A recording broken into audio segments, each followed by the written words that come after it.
presents as a high-level need for child welfare, particularly when it comes to placement issues. But it's really us sticking together and working through. Who was the local champion? One county, you're telling the one county narrative. Who brought forward your idea of the Georgetown University program?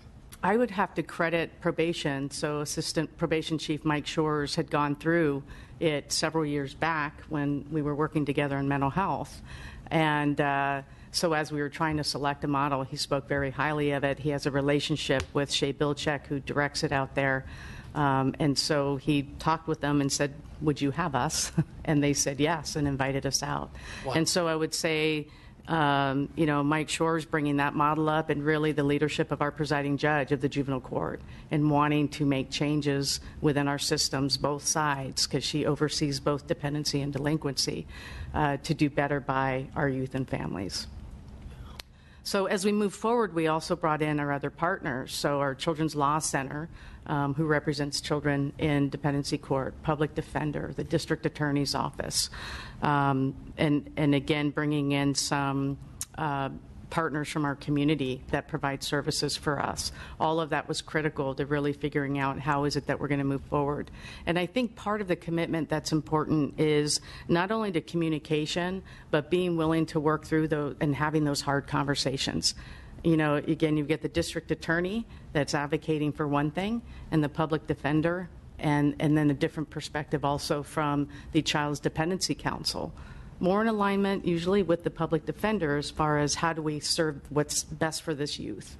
And so there are a lot of challenges that we had to work through and continue to have those conversations, but everyone's willing to have them and stay in the conversation and not just walk away. So I think the commitment, the communication is critical.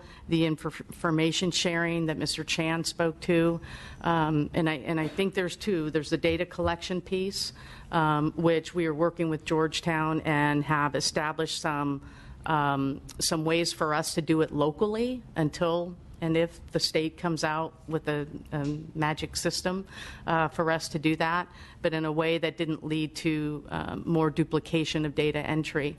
And we're trying to drill down more on the actual demographics of the population.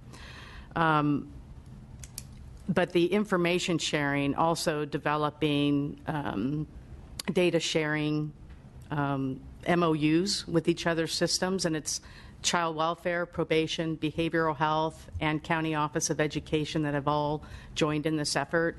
And so we're trying to balance HIPAA and juvenile court record laws and FERPA. So there's so many different mandates and confidentiality aspects that we need to consider. And so really helping us get to what is need to know while protecting the youth's privacy. And that's, it's good to have everyone at the table.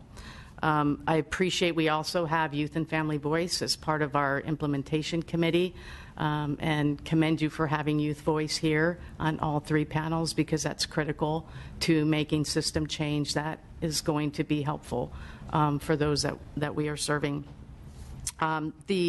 What's worked really well is our protocol includes multidisciplinary team meetings, and that brings together probation, child welfare, mental health if they're involved, education. So really to get together to discuss what is in the best needs of the youth and family, and then also including youth and family when they're able to participate, and asking for their input as well.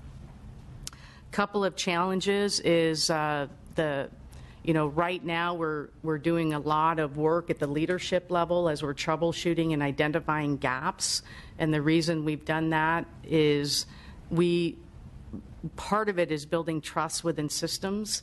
And if they're calling some of our staff that aren't returning calls and kids are slipping, we didn't want that. So we are all kind of on call for these situations that need to be resolved, and then we connect them to our staff. And the challenge is now moving that down to our staff level. But really, I think the the culture change, and part of what we're trying to achieve is the notion that these are not my kids and these are not probation's kids, or these are not mental health's kids, but these are our kids. These are our community kids. And we do better by them when we work together collaboratively, coordinate services, communicate, share information, and include youth and family voice. And so we've all been very committed to doing that, even though it remains challenging. The other piece that I would say is a challenge is, or not necessarily a challenge, but next steps is really getting this down into policy across all systems so that this can be sustainable, so that if anybody on this executive team leaves, it doesn't just go by the wayside as yet another attempt. We really want this to be sustainable. And to that end, I would say that from a resource perspective, it is very intensive with respect to resources needed to really do what is needed to be done for our youth and families. So it's taking the time to call the multidisciplinary team, trying to coordinate when the youth and family are able to come, get the probation officer, the social worker, the children's law center attorney, the district attorney, the public defender, everyone together. It takes time to coordinate, but also all the work that needs to be done to coordinate the actual service delivery.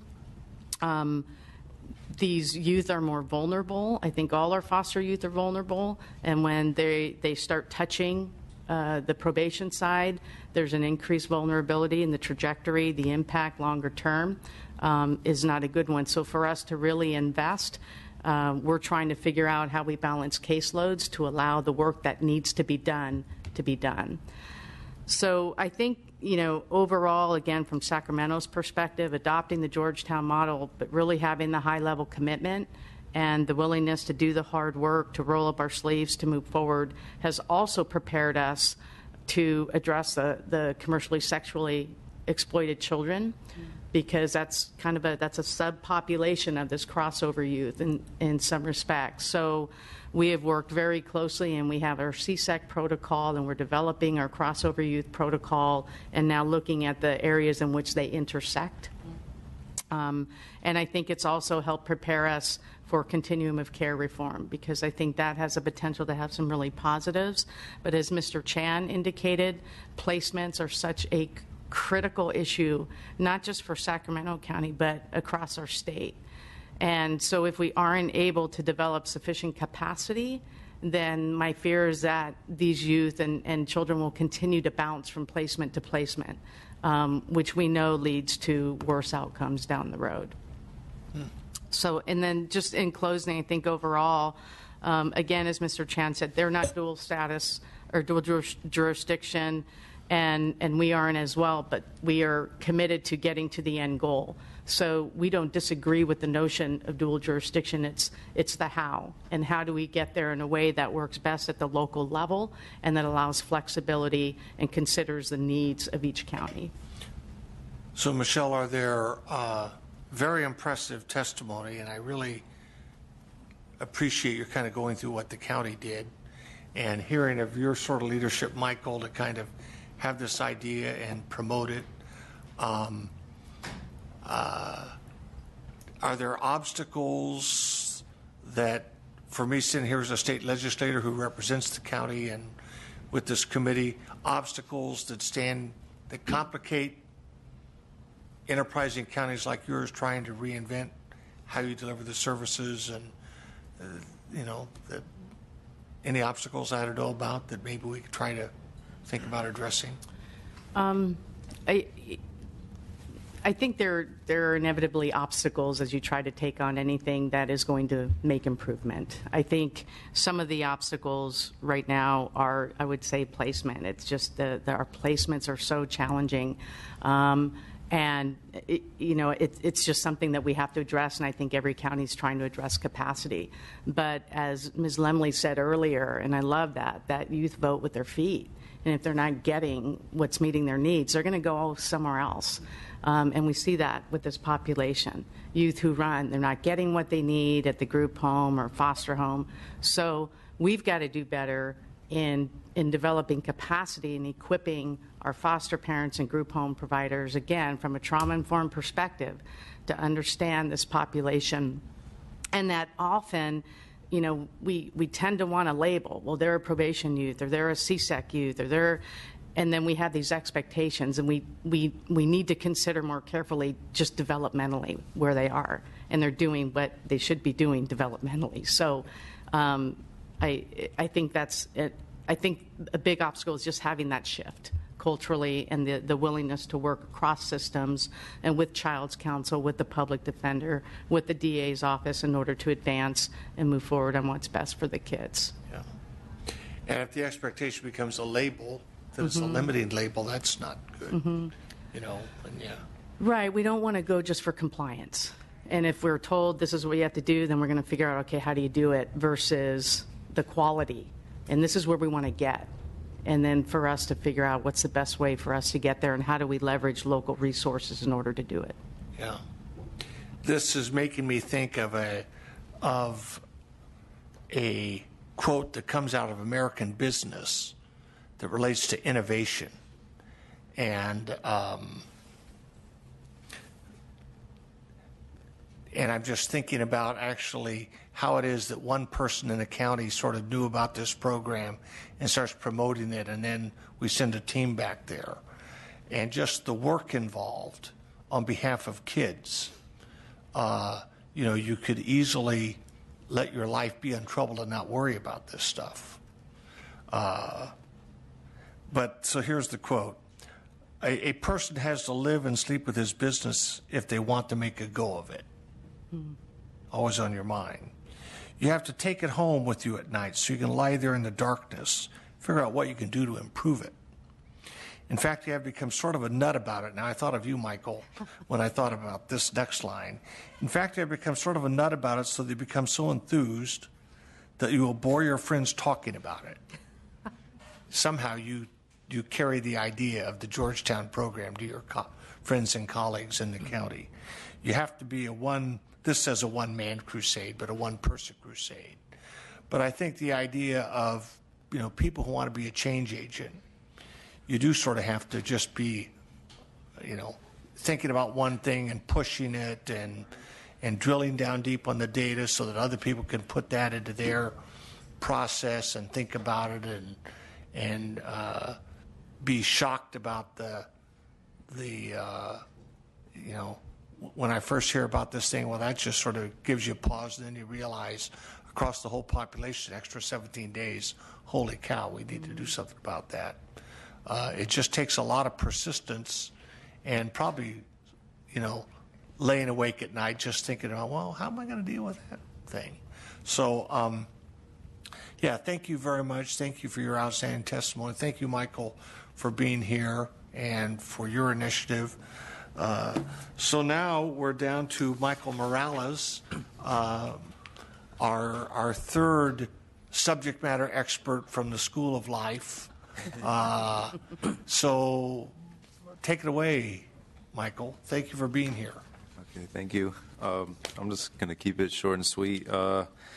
I grew up in foster care from age 5 to 18. While in foster care, I did dabble in the justice side, but fortunately, I was able to remain in foster care instead of go on to the probation population. Like I said, I emancipated at age 18. And a couple months after my emancipation, I was expecting a child. I was not ready to emancipate at all. I was not where I was supposed to be, and so therefore I engaged in criminal activity that got me involved in the adult justice system. One of these things was, I wish I would get to, but I did it and I justified it all to support my family. Just being emancipated from the foster care system, I did not want to recreate that cycle especially being the mother of my child. She was also in foster care too, two emancipated foster youth, not in any kind of position to have a kid. I panicked. Like I said, I got involved in criminal activity, justified it all to support my family. In 2012, I was charged and convicted with possession of firearms on the campus of San Jose State University. In 2013, charged and convicted of felony possession to sell. I did not know what I wanted to do upon my release from doing time. I knew that coming from the foster care system and having a social worker, I always felt like I could do a better job than any one of my social workers. And so I decided to pursue social work, go to school and obtain a degree in social work. As of right now, I currently attend San Jose City College. Thankfully, despite the firearms on campus at San Jose State University, I was able to still get accepted, and I'll be going there in the fall of 2016. As well as I was able to expunge my record and get off probation and put my past behind me. As of right now, I am a policy intern with the California Youth Connection. I always wondered that why, after my release, I always wondered why I was only able to get or obtain like internships or volunteer opportunities within like working with the foster care juvenile justice population. Like I always wondered why, like, you know, I can't get a job anywhere else, but I can get a job working with this population. And that helped me to want to continue pursuing social work and give back to the population that I came from. And yeah, so that's what I'm doing. This is a great experience. I don't get to experience this that much, and so thank you for having me. Wow. Thank you, Michael. Thanks. Thank you very much. Well, I think if you want to be in the social working field, you may have felt you could do better, but you still saw the value Yes. of your social worker. And I think that's a good place for us to kind of conclude this hearing, which has been tremendous. The one thing I will just repeat myself, my little story about the building across the street.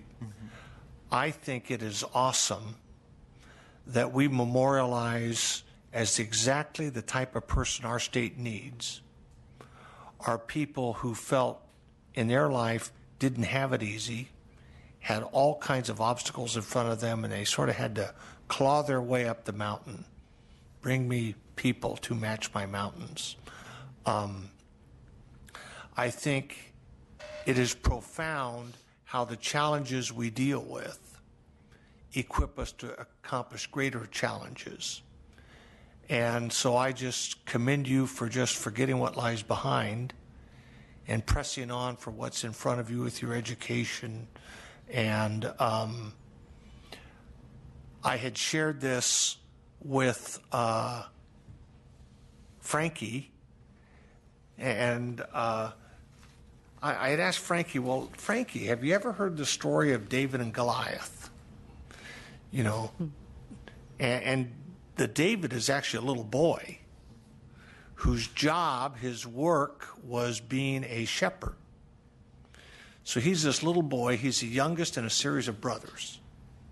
His brothers are warriors in this story. I'm just telling the story. His brothers are the warriors. He's the little shepherd boy. His dad misses his brothers, says, take this cheese and bread over to your brothers where they're at. So David shows up there, and there's this giant. And everyone's afraid of the giant. Well, the weird thing about the story is we're talking about, I told this to Frankie because his work at Rayleigh's, we're talking about how you grow on the job. You get that job, you grow. Well, in this story, David as a shepherd boy had to deal with the lion. which he dispatched because it threatened the flock. He had to deal with the bear, which he dispatched because it threatened the flock. So he's the little kid in the family, but he's actually dealing with big challenges, real life challenges. He goes over to where the brothers are, and they're all afraid of this giant. And he says, well, I'll deal with Goliath. And they think he's crazy. And he says, well, I'm a shepherd boy. The lion threatened the sheep. I killed the lion. The bear threatened the sheep. I killed the bear. I'll deal with this Goliath.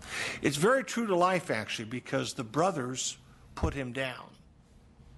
An interesting part of this story is those closest to him, those that might know him the best, sort of put him down and say, no, you're not qualified to do that. You'll never achieve that. That dream that you have, that vision of what you might accomplish in your life, you'll never do it. Because we know you. You can't do that. And he proceeds to do it. So it's sort of this thing. I just want to say I commend you for, I thank you for your testimony. I want to say you are the sort of person that this building across the street memorializes. Bring me people to match my mountains. You're already slaying the lion and the bear, as is Frankie is doing that, as Alexis is doing it, slaying the lion and the bear in your life. So I know that there's great things in front of you. But I really see the whole purpose of this hearing is just to talk about how do we help you, Frankie, Alexis, others, with all the supports we can, still find it within yourselves to kind of realize I can put that past behind me, I can slay the lion and the bear that's in front of me, I can overcome that mountain. So I just thank you for coming, and I thank you all for being here, for participating in this hearing, for being a part of this conversation, and I look forward to what we will do together. So with that, I will adjourn this hearing a little late, but we did recoup some time. Thank you all for being here. Thank you.